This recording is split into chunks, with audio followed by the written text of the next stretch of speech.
Concedo agora a palavra ao senhor Fernando Augusto Fernandes para as suas considerações finais pelo prazo de 5 minutos. A preocupação colocada contra a impunidade no Brasil, vamos dizer, eu primeiro me dirijo ao subtenente Gonzaga, vamos dizer, subtenente, que se resolva realmente prender todos os réus condenados em segunda instância. Nós continuaremos tendo 92% dos homicídios não solucionados. Nós temos uma vereadora, que é importante citar nessa casa, Marielle Franco, assassinada no Rio de Janeiro, uma mulher negra, uma mulher que se preocupava com os policiais que são vítimas de homicídio, matam e são mortos. E nós temos um tempo gigantesco que não se descobre quem assassinou essa mulher. Se nós prendemos todos em segunda instância, nós não vamos mudar nenhuma realidade no Brasil em relação aos homicídios. Essa estatística que eu falei do furto está no CNJ. 14% de furto. Mas quanto de homicídio consumado? 1%. Quer dizer, nós temos 98% não solucionados. Dos 8% solucionados, nós chegamos ao fim de 1% dos presos brasileiros. Não muda a realidade nenhuma prender em segunda instância. O que muda a realidade, deputado Ananias, é criar uma possibilidade de investigação séria em relação aos homicídios. Utilizar a estrutura da Polícia Federal, que hoje está toda colocada para processos midiáticos, para, como o FBI, ajudar as polícias estaduais a investigar.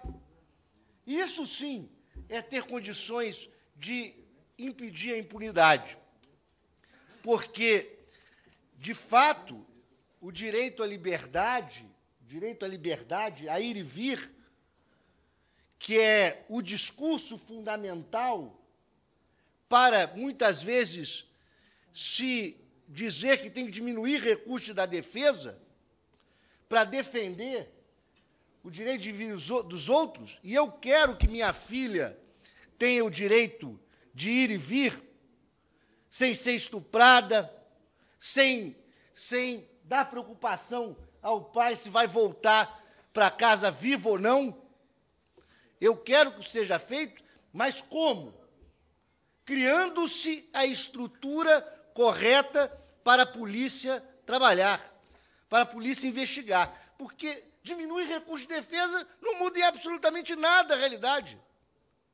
Prender cautelarmente crimes não violentos não muda absolutamente nada a realidade. As pessoas vão continuar com a sensação de insegurança. A grande massa desses presos, vítimas de um sistema judicial que não funciona, e é lento não por exagero de recurso, é lento porque é seletivo, é lento porque gasta verba com tipos penais que não deveria, porque quanto se gastou de dinheiro para se prender 11% de receptação, 14% de furto? Quanto se gastou? Bilhões. Está correto em relação, além do gasto de todo o sistema judiciário, do sistema policial, e ainda pagando verbas extras aos juízes, nós não resolvemos. A Defensoria Pública, não advogados de bancas privadas, que têm exercido papel fundamental na defesa dessa massa. Só que, para resolver o problema de impunidade, não é se gerando arbitrariedade no país. Prender em segunda instância não muda nada. Não muda a realidade de impunidade no Brasil, não dá segurança a nós, como cidadãos, de andarmos na rua, porque continuarão 92% de homicídios sem solução. Então, nós precisamos fazer com que as verbas de combate ao crime sejam alocadas nos locais corretos. E esvaziar o sistema judiciário. Vossa Excelência falou muito bem. Como é que pode 14%? Da onde saiu essa estatística? Do CNJ. porque isso é um desperdício de dinheiro público e faz com que as forças policiais percam tempo, o judiciário perca tempo, o tribunal tenha que julgar uma quantidade gigantesca de processos, quando deveria estar se preocupando absolutamente com os crimes violentos e solucionar. E o seguinte, me desculpe, eu não sei se eu estou no tempo, a estatística do doutor Munerati demonstra algo preocupante, que é o seguinte: de fato, são nas cortes superiores, no STJ e no Supremo Tribunal Federal, que são concedidos os habeas corpus, porque, em 1964, enquanto nós entrávamos num golpe militar, os Estados Unidos julgavam um caso sobre o direito ao silêncio. A partir disso, se vê em todos os filmes americanos se dizer sobre o direito ao silêncio no momento da prisão. E nós aqui temos um sistema que os tribunais estaduais, exemplo, o Tribunal de São Paulo, que os tribunais estaduais insistem repetidamente a desafiar a jurisprudência do STJ do Supremo Tribunal Federal. O juiz aqui acha que pode tudo. Então, não é questão da prova em segunda instância. Se nós tivéssemos um sistema em que a primeira e a segunda instância se enquadrasse nas decisões do STJ, porque é um absurdo, 25% de liminares da Defensoria Pública, 50% de habeas corpus, praticamente 60 e pouco concedido. Isso é uma calamidade, isso significa que os juízes de primeira e segunda instância estão descumprindo as linhas jurisprudenciais do Supremo Tribunal Federal e do STJ. Aí vai se fazer o quê? Vai se prender em segunda instância para depois os tribunais superiores. Então, vamos pensar o sistema inteiro. Não é a questão do recurso de defesa. É uma indisciplina, um problema de segurança, sim, jurídica, que nesse país um juiz de primeira instância pode arrancar um ex-governador de um hospital. Eu presenciei isso. É algo inacreditável e não acontece absolutamente nada. E o seguinte,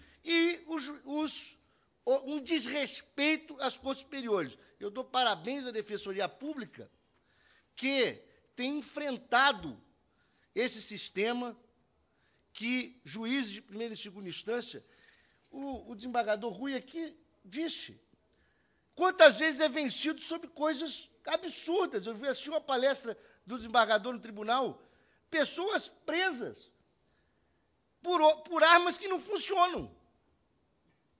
Você imagina uma garrucha velha que não funciona pendurada na parede. Presa, primeira e segunda instância. Eu queria fazer só um depoimento, porque é o seguinte, assim como a